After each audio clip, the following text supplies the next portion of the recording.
everybody, and welcome to another Doctor Who review. This time I'm reviewing a First Doctor story with the Crusade.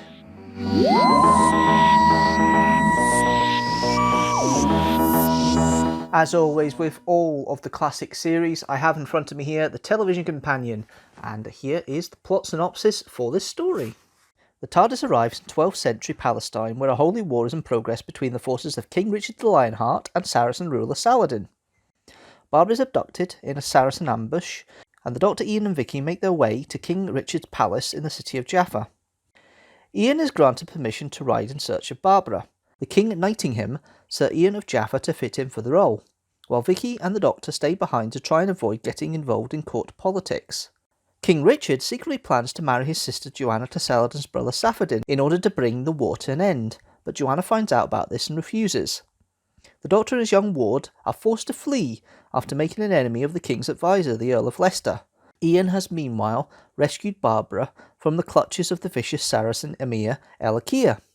All four meet up in the wood where the TARDIS materialised and narrowly managed to escape the Earl of Leicester's men. So this story is of the second season of Doctor Who. It follows the weird web planet, and is partially available in the archives, unlike the stories that sandwich it. The first and third episodes are available. On the Line famously was reported to be returned back in 1998, and they already had the Wheel of Fortune in the episode there. Now what I've seen is reconstructions for episodes 2 and 4, and that's what you've got for some of the images for the storyline for the plot synopsis from the television companion. Overall, it's not a bad little romp. It's one of the historical stories, although some historical stories kind of miss the mark with me in regards to their intrigue and the plot lines and the characters. The main cast characters really are the Earl of Leicester, King Richard, Joanna, and Saladin and Safadin. Those are the main characters, and Elamir as well. Those are the main ones to look out for, but there's loads of different actors and actresses that appear in this story. I can't go through them all, but I will go through the main cast and what I thought of the performances and the character and the storyline and everything else in a minute. Crusade is something I don't really have a lot of history knowledge about, so I can't really say whether it's true to form or not. They've kind of romanticised Richard a little bit more in the kind of classic English king hero who went on Crusade. There is a mention of King John trying to take over, or Prince John trying to take over his lands in England, and this idea that King Richard wanted to return to England. He's fed up with war and killing.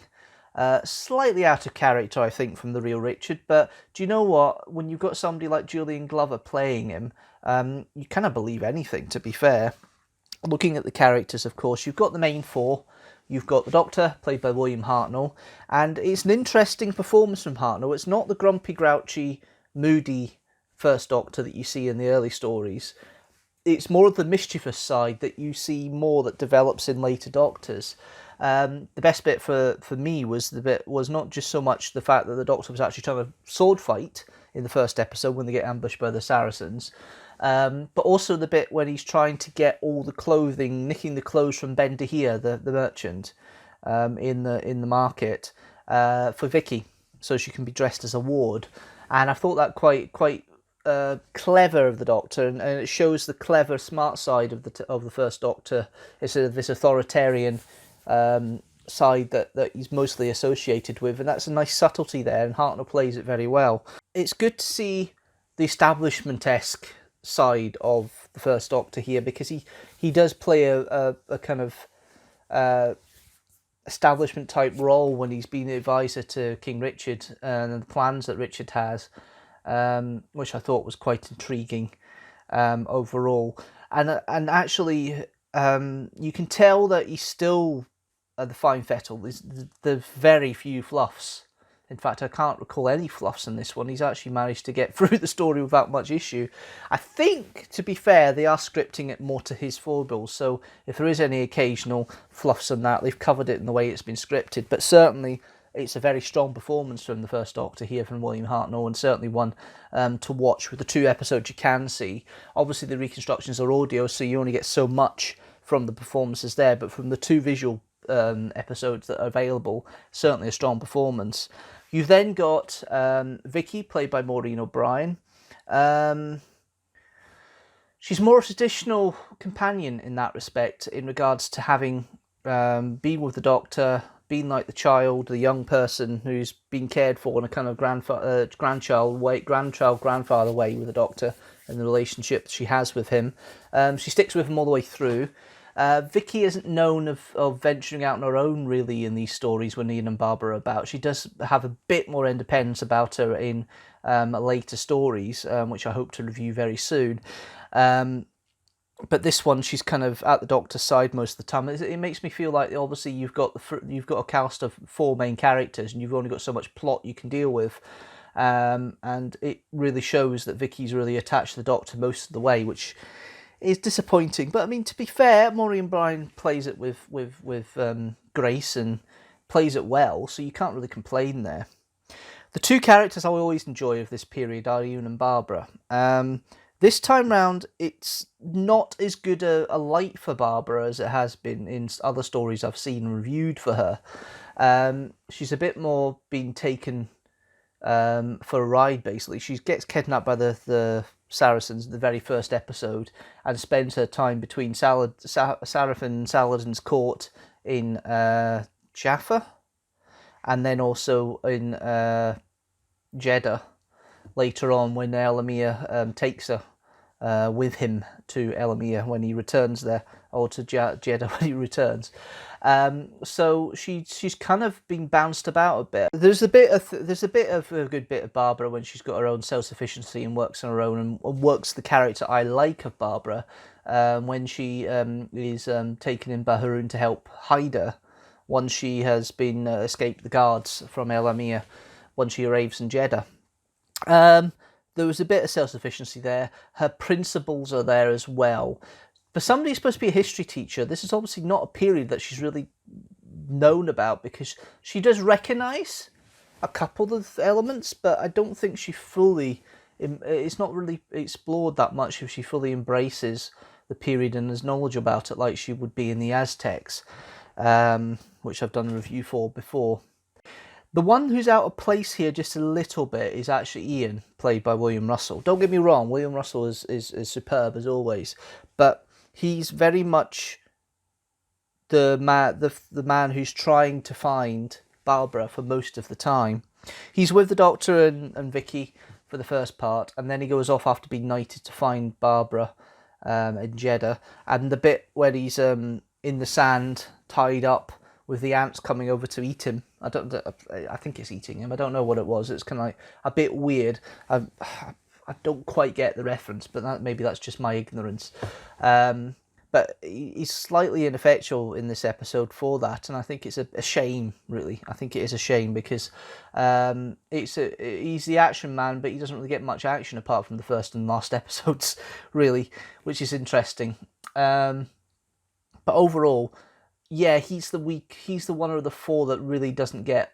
Well, Vicky is not much better served either, but he's the one that's kind of out of sorts here, and that's difficult when you're trying to write for 3 companions, as has been proven in modern days, and trying to find them all something to do is interesting. That's why it works better when Barbara and Ian are paired off, because they work together well. When they're separated, it doesn't really work as well as characters. And I think that's where David Whittaker kind of fails a little bit with those characters. In regards to the guest cast, there's so many here, I'm not going to go through them all.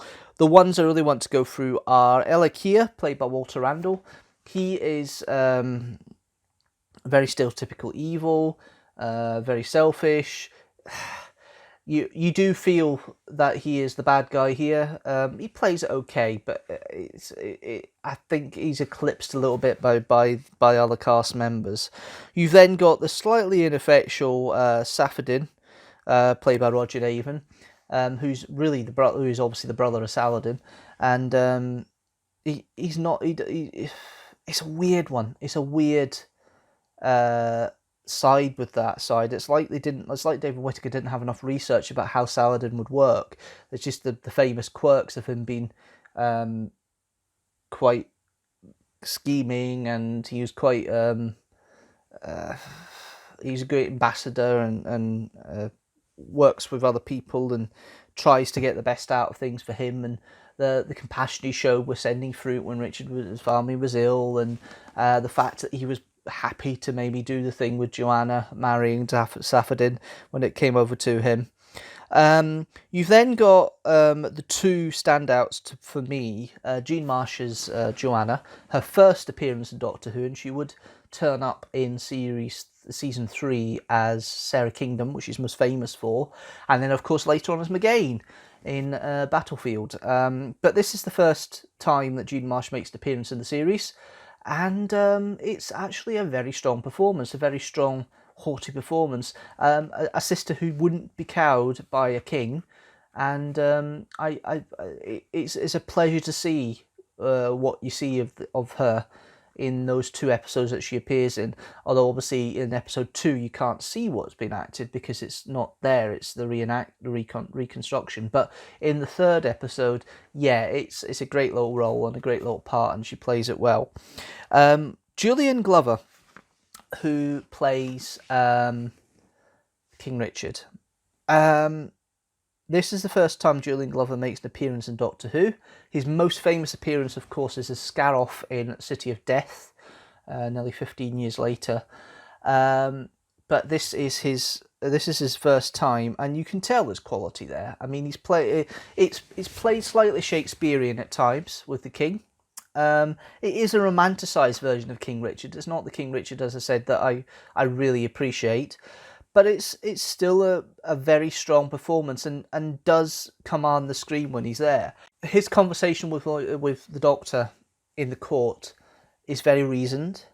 He uses the role "we" prerogative a bit more later in the story, but he plays it well. You believe he is the king. You believe he's got the authority, and it works. It works okay. I don't have a problem with it.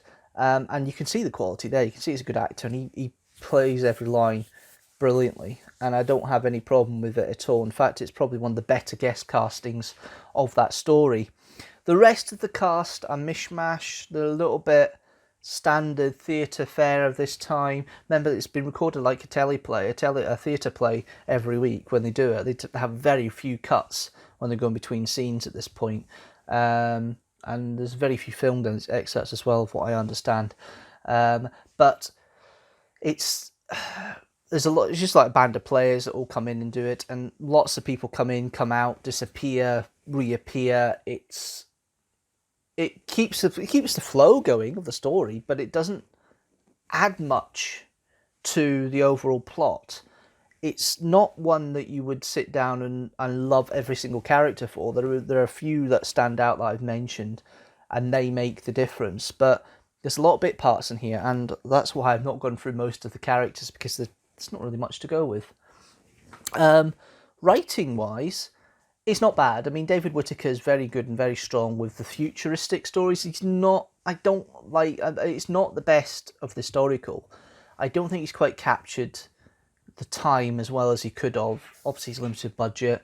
There's really only 3 main sets. You've got the castle that Richard's in, you've got the Saladin's palace, and you've then got the forest. They're all good sets. They're all good places to write scenes in, but they're not. It's a run around a little bit. It's more historical, the history side, and it's one of the downsides of Doctor Who. Yeah, it's designed to have a historical and a futuristic. That's the way it works, but this one kind of falls a little bit flat in regards to the historicals of this era, and it's not David Whittaker's strongest, but it's still enjoyable enough. It's still something I would enjoy watching on a regular basis if I had the full stories. It's certainly engaging, but it's not as engaging as the Aztecs. It's not as engaging as Reign of Terror. It's certainly not as engaging as the Romans. Even the Romans is a comedy of sorts. There are other examples that we see here from the historicals of this era that are better, but it's not the worst. There are others here that are kind of like not as good. Direction, this is Douglas Camfield. I believe this is his first attempt at directing. And it's a shame that we can't have the second and fourth episodes, because I feel he may be finding his way a little bit how Doctor Who works, but he does the Time Meddler a few stories down the line, and that's a classic in regards to the way it's directed, the way it's done, the visuals, the way it's all being created. It's a great story. This one plods a little bit. It's not bad. The direction's there. The fight scene that we have with Ian and the Saracen at the beginning is very good. The action stuff, from what I can tell from the reconstruction with the Ian being eaten by the ants, is not badly shot, and the way it's done.